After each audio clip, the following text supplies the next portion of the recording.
ওয়ালাইকুম আসসালাম ওয়া রাহমাতুল্লাহি ওয়া বারাকাতুহু। বড় ভাই কি করতেছেন?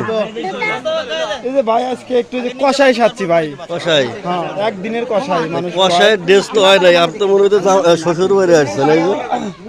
বিষয়টা মনে হচ্ছে আমি একটু দেখার জন্য আসছিলাম যে মানুষ কেমন গরু কুরবানি দেয়। তাই? তো এসে দেখলাম আমার মামারা, বড় ভাইরা, ছোট ভাইরা অনেক কষ্ট করতেছে, দেখে আমার আর ভালো লাগলো না।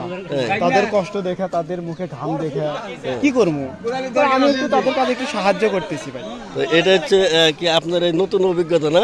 হ্যাঁ হ্যাঁ, আর এই যে মামারা চুল টুল পাকে গেছে, কয়দিন বাঁচে না বাঁচে, এটা আমাদের শিখাই দিয়ে যেতেছে যে কেমনে ভবিষ্যতে তোমরা কি করবা, এই জন্যই আর কি।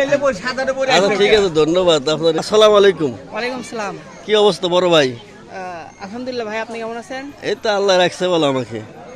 আপনি কোথায় আসছেন? কোরবানির মাঠে নাকি? ভাই অ্যাকচুয়ালি আমার দায়িত্ব হলো জবাই করা, তাই? সেই জন্য জবাই টবাই কাজ